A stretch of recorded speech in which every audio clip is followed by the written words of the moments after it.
ክቡራንና ክቡራት የአክብሮት ሰላምታችን በያላችሁበት ይድረሳችሁ። ሰላም ጤና ይስጥልን፣ እንደምን አምሽታችኋል? ለተቀዳሚት ምሽት 3 ሰዓት የአፋብሃ ኒውስ መረጃዎችን ይዘን ቀርበናል። አብራችሁን ቆዩ። በሰሜን ወሎ ዞን በሀብሮ ወረዳ መርሳ ከተማ አስተዳደር በፋኖ ቤተሰቦች ላይ እየደረሰ ያለውን ጥቃት መረጃ ይዘናል። በሌላ በኩል አማራ ክልል በሰሜን ጎጃም ዞን የናዳ ማርያም አበምኔት ታስረዋል። ዛሬ ረፋድ ላይ ደብረ ብርሃን አካባቢ በርካታ የአገዛዙ ሚኒሻና አድማ በተና ወደ ደብረ ብርሃን እየገቡ መሆኑን ሰምተናል። እነዚህንና ሌሎች መረጃዎችን ይዘን ቀርበናል። አብራችሁን ቆዩ።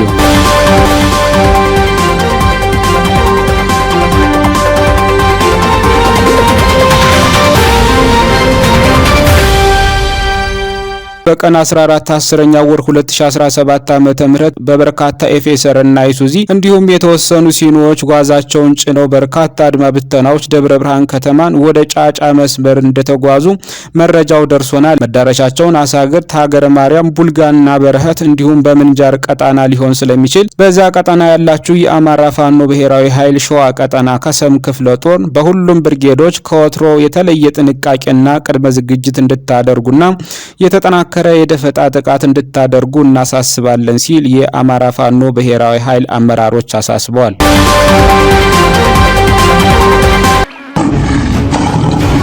በሰሜን ወሎ ዞን በሀብሮ ወረዳ መርሳ ከተማ አስተዳደር የፋኖ ቤተሰብ በአገዛዙ ሎሌዎች ተቃጠሉ። በሰሜን ወሎ ዞን ሀብሮ ወረዳ መርሳ ከተማ አስተዳደር የነበሩ የፋኖ ቤተሰቦችንና ቤት ንብረት እስከ 7 ትውልድ በመቁጠር ሙሉ ንብረታቸውንና ቤታቸውን በማቃጠል በወለጋ፣ አዲስ አበባና ሌሎች ክልሎች የታየውን አማራን እረፍት የመንሳት ሀብት ንብረቱን የማውደምና ተመጽዋች የማድረግ ተግባር በስልጣን አስጠባቂ ስግብግብ ሚኒሻ አማካኝነት ውድመት እንዲደርስበት ተደርጓል። በተለያዩ ጊዜያት እንደተጠቀሰው በመርሳ ከተማ አስተዳደር የበላይ ሹማምንት አይዟችሁ በርቱ የሚሉ የአማራ ጥላቻ የታወሩ አመራሮች ያሉበት ሲሆን ከነዚህም አመራሮች በግንባር ቀደምትነት የሚሰለፉት ከ113 በላይ ንጹሃንን እንዲገደሉ የፊት አውራሪነቱን ሚና የሚጫወቱት በመርሳ ከተማ ከንቲባ በነ መሐመድ ያሲን የሚመራው የወንጀለኛ ቡድን ወደር አይገኝለትም። ከላይ በስም የተጠቀሰው የወንጀለኞች መሪ የመርሳ ከተማ አስተዳደር ከንቲባ ፀሐይ መጥለቋን ተከትሎ ሰው ወደ ቤቱ ከገባ በኋላ ምሽትን ተገን በማድረግ ተጠርጥረው የታሰሩ ንጹሃንን በማውጣት እንዲረሸኑ ትዕዛዝ ይሰጣል። እንዲሁም አስከሬናቸውን ጅብ በልቷቸው እንዲቀር በማድረግ ወደር የማይገኝለት ነፍሰ በላነቱን ያስመሰከረ የዘመኑ ሂትለር ነው።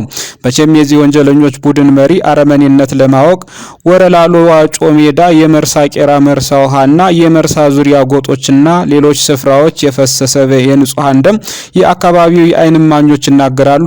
ይህ ሁሉ በንጹሃን ላይ የሚፈጸመው ግፍ አልበቃ ብሎ የፋኖን ቤተሰቦች ቤትና ንብረት ማቃጠልን ዋና ተግባር አድርገው ተያይዘውታል። ከውስጥ በደረሰን መረጃ መሰረት ገና ቤት የማቃጠሉንና ንብረት የማውደም ስራ እየጀመሩና ከዚህም በላይ አጠናክረው የሚቀጥሉበት መሆኑን መረጃው የደረሰን ቢሆንም እስካሁን የጉበና አሊ ቤት፣ አቶ ዘውዱ ፈለቀ ቤትና የአቶ ተመስገን አስረስ ቤት፣ የአህመድ ኢብራሂም ቤት፣ የወንደሰን ጉበና ቤት ከነሙሉ ንብረታቸው የፋኖ ቤተሰብ ናቸው በማለት እንዲወድም ተደርጓል። ከዚህም በተጨማሪ በሚሊሻ በተለይም በነ ይመር ኑርዬ፣ በሪሁን ሰጠና ዋሱ ሰጠፊት አውራሪነት ንብረቱ ያልተዘረፈ ያልተደበደበ የከተማው ነዋሪ የሌለ መሆኑን ማህበረሰቡ የሚናገረው ግልጽ ሀቅ ነው። ስለሆነም በመርሳ ከተማ አስተዳደር የሚፈጸመው ዘግናኝ ግፍ መጠኑ ሰፋ ያለ ሲሆን በዚህ የወንጀል ጥፋቱ ተባባሪ የነበረ አመራሮችና ሚሊሻዎች ንብረታቸውን ለመሸጥ በመስማማት ላይ እንዳሉ መረጃው ደርሶናል።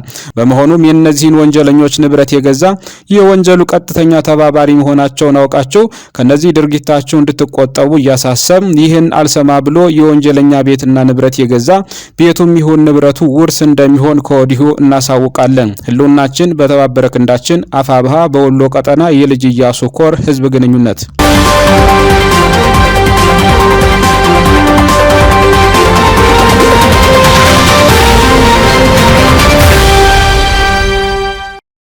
በአማራ ክልል ሰሜን ጎጃም ውስጥ ስለታሰሩት አበምኔት እናት ፓርቲ ብሏል። በአማራ ክልል ሰሜን ጎጃም ዞን ውስጥ በሚገኘው የክብረ ደናግል ናዳ ማርያም አበምኔት ቆሞስ የኔታ ይባቤ በላይ ትናንት አርብ ሰኔ 13 ቀን የመከላከያ ሰራዊት ደንብ ልብስ የለበሱ ናቸው በተባሉ የጸጥታ ኃይሎች ከ300 በላይ ተማሪዎችን ከሚያስተምሩበትና በአስተዳዳሪነት ወይም በአበምኔትነት ከሚያገለግሉበት ገዳም ታፍነው መወሰዳቸውን ለማረጋገጥ ችለናል።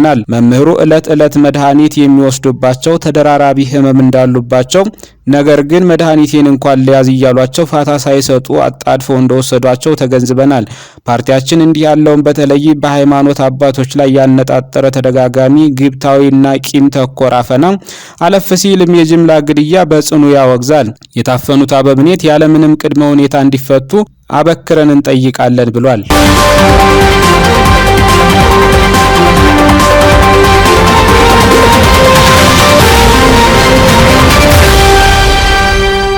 በትናንትናው ዕለት ራያ ቆቦ ላይ በተደረገ ውጊያ ከ100 በላይ የጠላት ኃይል ሙትና ቁስለኛ ተደረገ።